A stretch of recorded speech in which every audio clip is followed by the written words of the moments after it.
Halo guys, ketemu lagi bareng gue Adele di channel Real Horror Story. Dimana di channel ini akan menceritakan tentang kisah-kisah mistis berdasarkan pengalaman nyata atau real story. Dan sebelum gue lanjut, silahkan klik tombol like dan juga subscribe bagi kalian yang belum subscribe.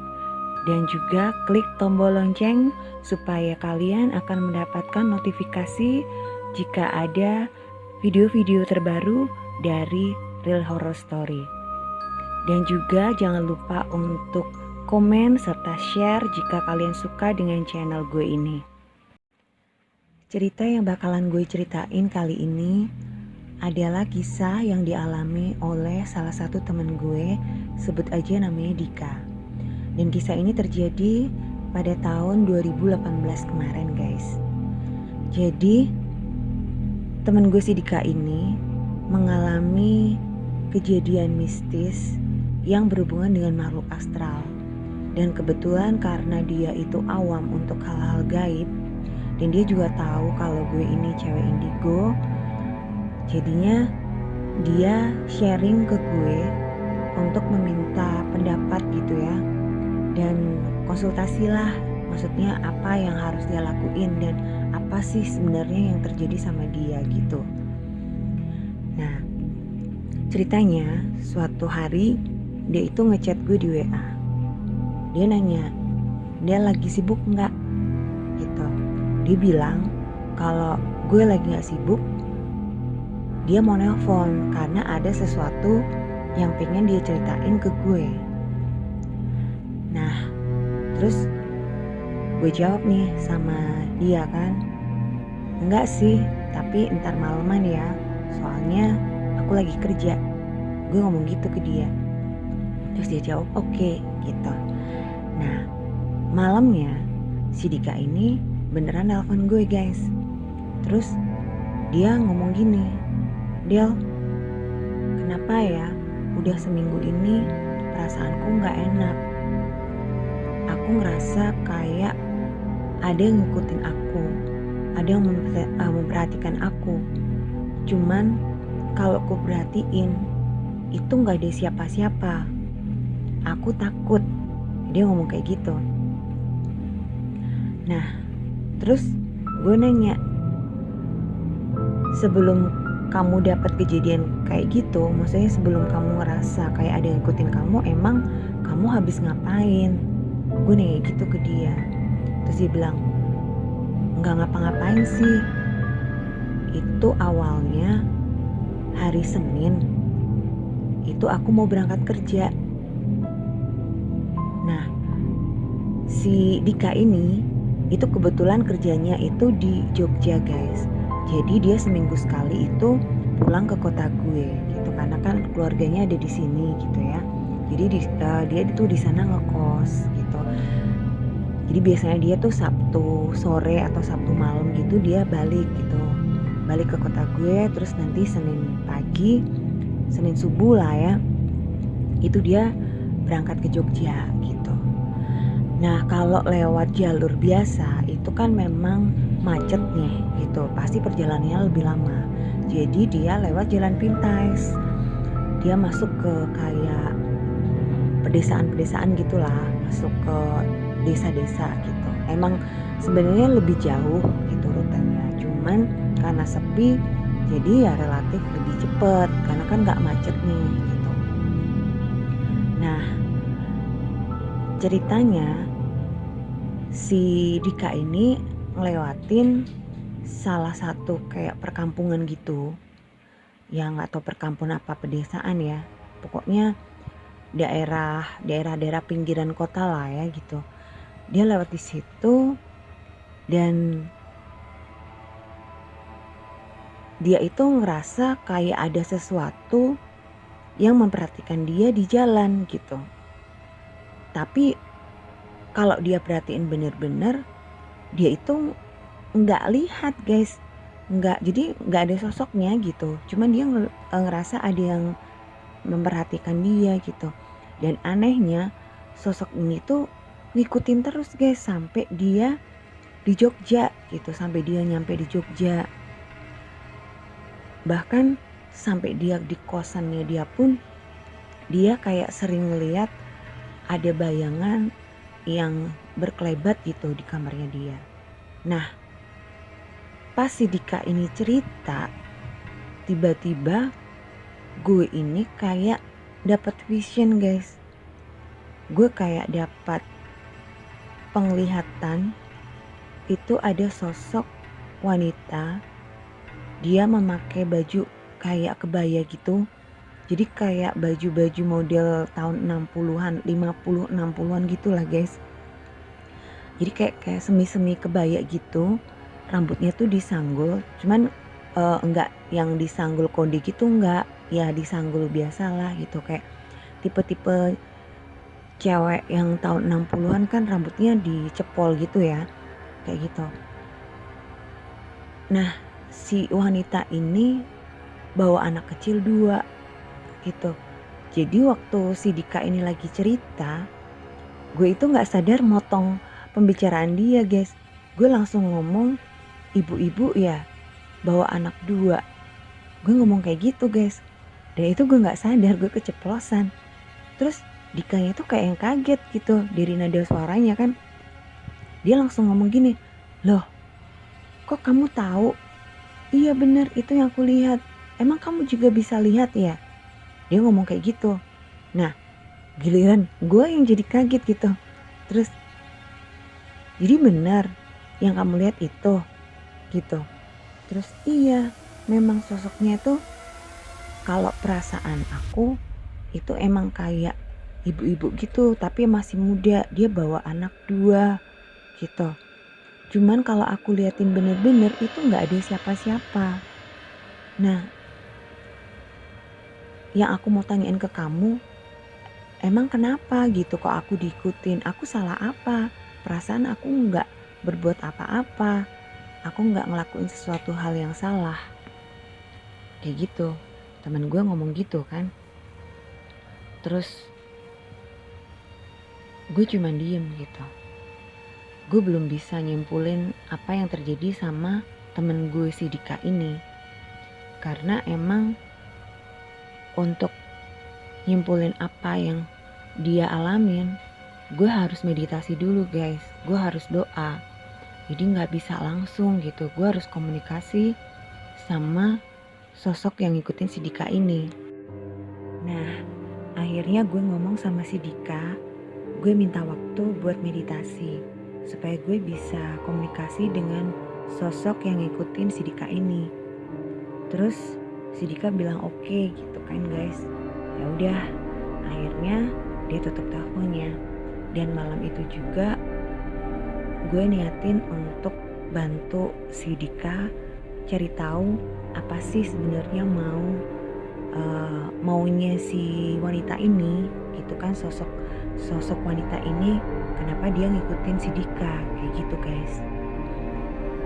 Nah sebelum gue meditasi, gue awalin dengan doa dulu dan kemudian gue lanjut dengan meditasi.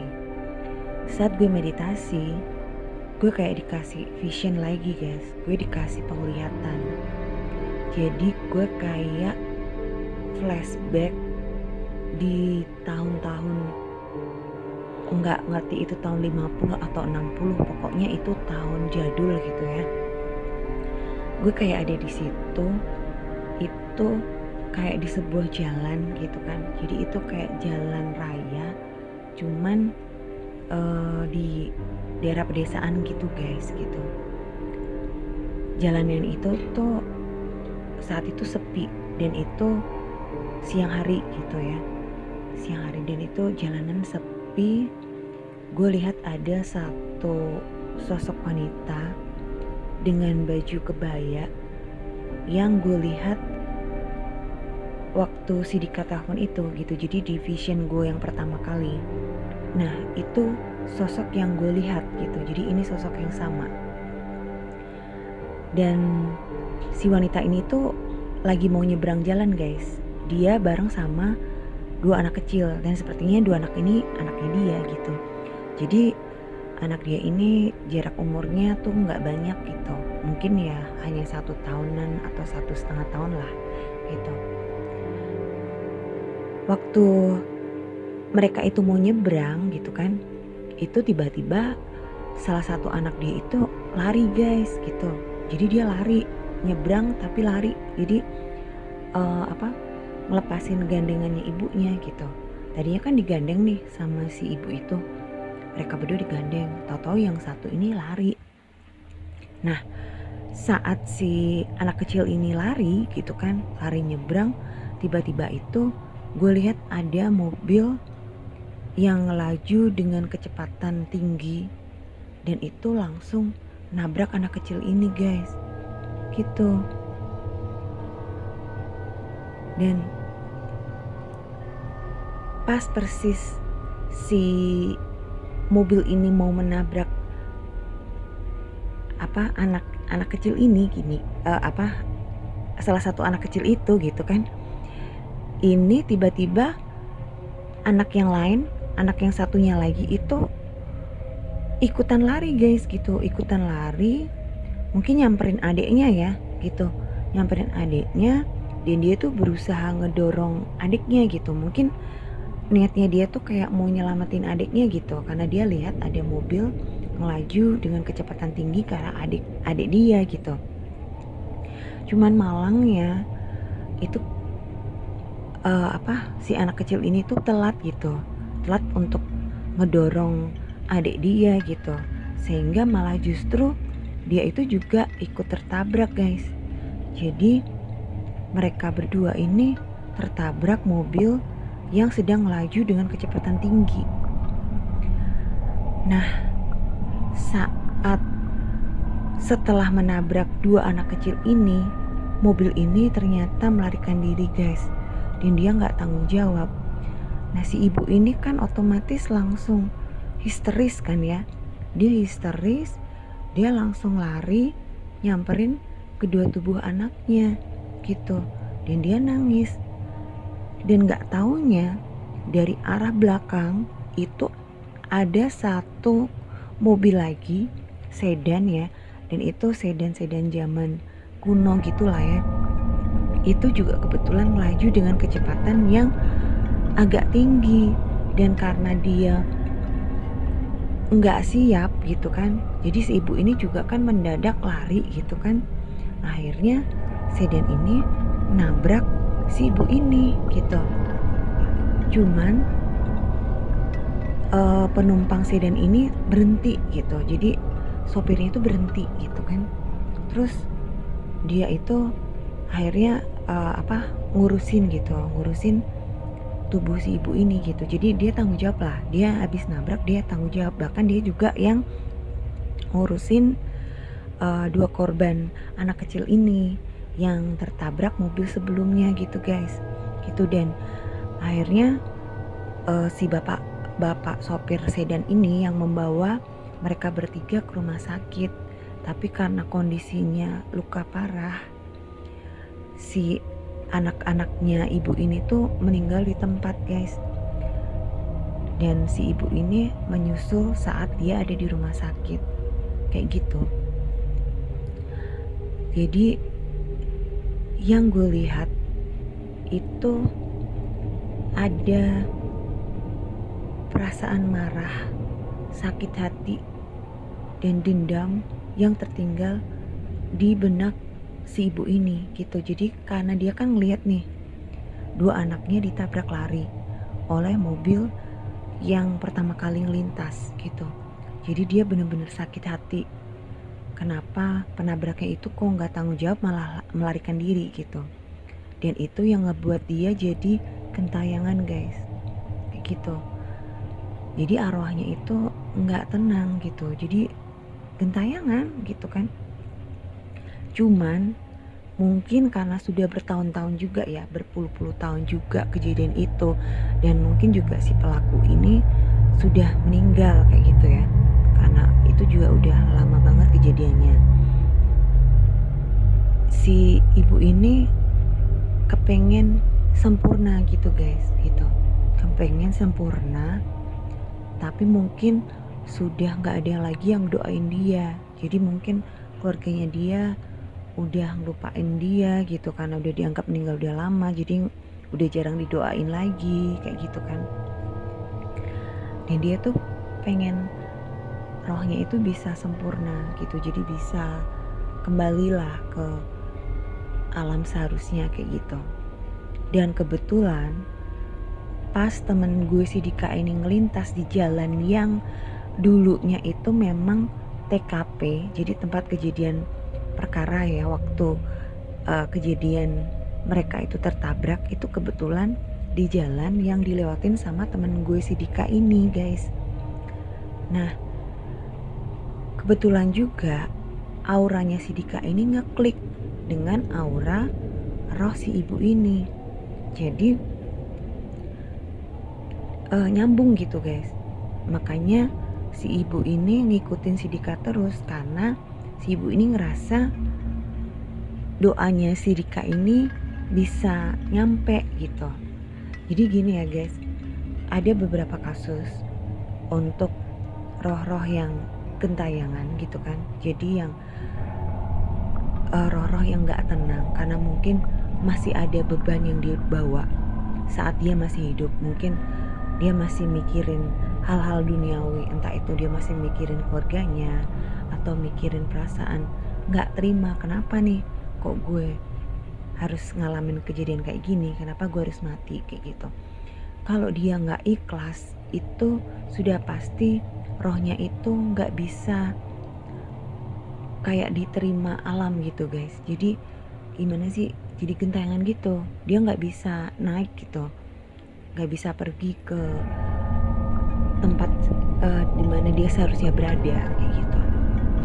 Nah untuk sempurna itu meskipun didoain, tapi kalau auranya gak sama itu belum tentu bisa nyampe ke dia guys gitu loh.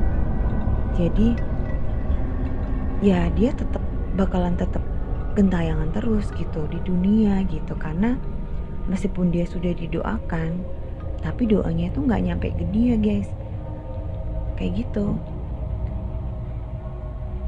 Dan kebetulan aura temen gue si Dika ini nyambung gitu sama auranya roh si ibu ini, makanya si ibu ini ngikutin si Dika terus gitu. Jadi kan juga ada kejadian-kejadian ya yang kayak orang yang sebenarnya dia bukan indigo, dia nggak punya sikset apapun gitu, tapi tiba-tiba dia kok diikutin sama makhluk astral gitu, dia diikutin sama roh gitu. Terus dia kan otomatis jadi takut gitu, kok gue diikutin sama makhluk halus sih gitu. Nah padahal sebenarnya makhluk halus ini mau minta tolong sama dia gitu. Cuman berhubung orang ini kan awam untuk hal-hal gaib, jadi dia kan bingung gitu, emang gue salah apa gitu. Padahal sebenarnya dia nggak salah apa-apa, karena ya auranya aja ngeklik. Jadi si makhluk astral ini ngerasa ya hanya orang ini yang bisa nyetrum istilahnya gitu, doanya bisa nyampe ke dia gitu, makanya diikutin kayak gitu.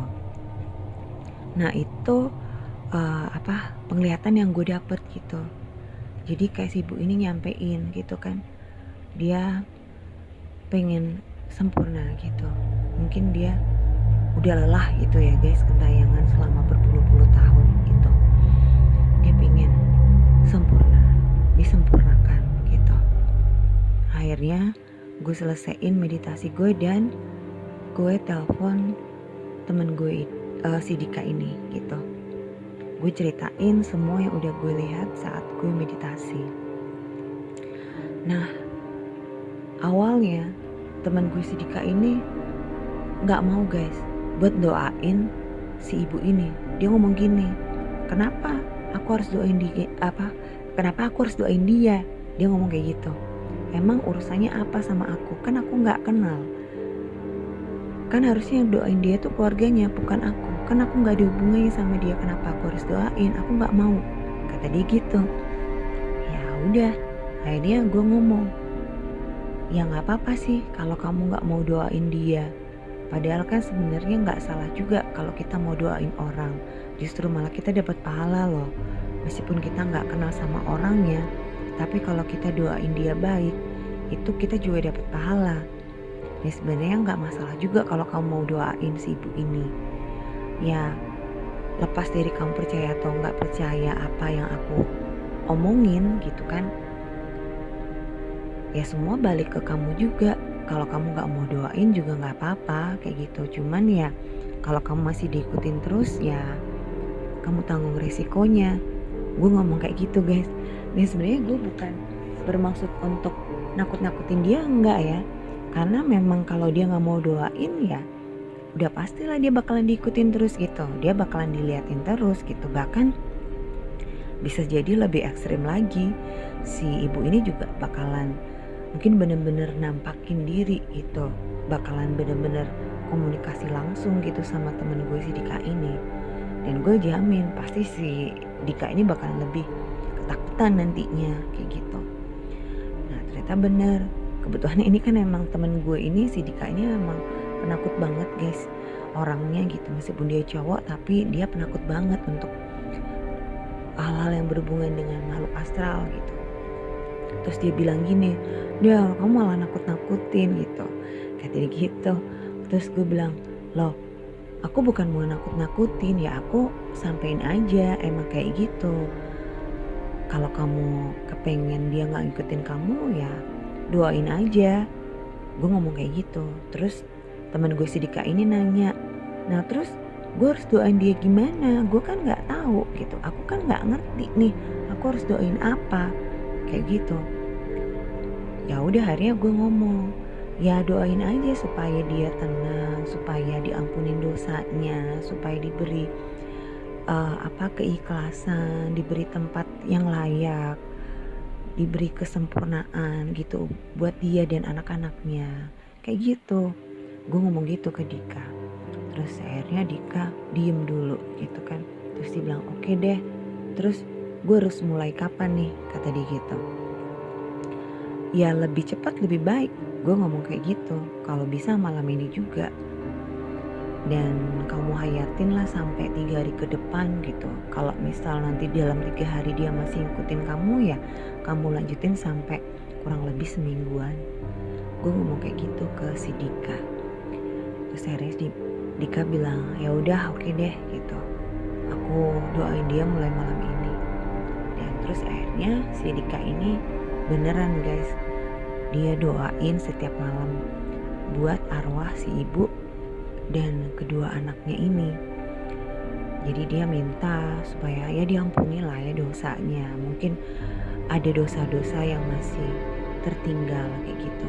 Supaya diberi ketenangan, keikhlasan dan tempat yang layak untuk mereka seperti itu. Nah 3 hari kemudian si Dika ini hubungin gue lagi gitu. Dia cerita kalau dia udah enggak ngerasa diikutin lagi gitu. Dan dia nanya, dia minta sama gue buat liatin beneran gak sih dia udah gak diikutin. Atau mungkin dia masih diikutin tapi dia gak bisa ngerasain lagi kayak gitu. Terus ya sepintas sih gue lihat memang udah bersih gitu ya. Jadi udah gak ada yang ngikutin dia gitu. Ya mungkin doanya si Dika ini udah nyampe, udah bener-bener sampai ke si ibu dan kedua anaknya. Sehingga mereka sudah bisa kembali gitu ke alam yang seharusnya. Seperti itu guys. Ya syukurlah kalau gitu ya.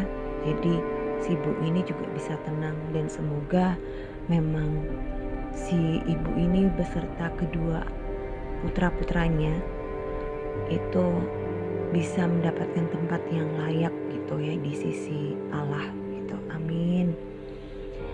Nah itu tadi guys cerita gue tentang kisah yang dialamin oleh salah satu temen gue bernama Dika yang kebetulan diikutin oleh makhluk astral ya. Jadi diikutin oleh roh gentayangan yang sebenarnya tuh meminta tolong sama dia untuk disempurnakan seperti itu.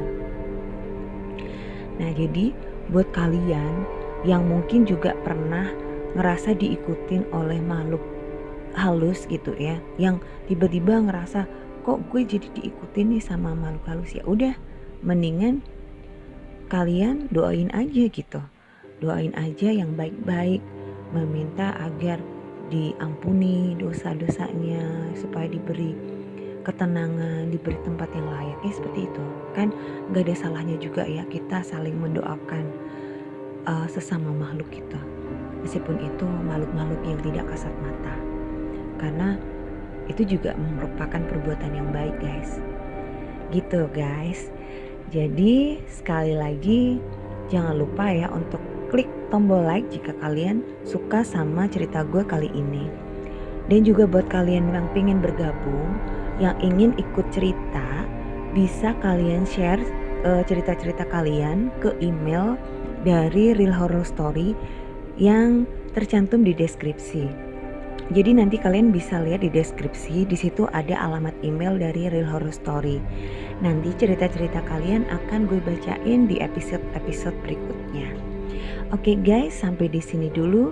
Jangan lupa jaga kesehatan dan jangan lupa bahagia. Sampai jumpa.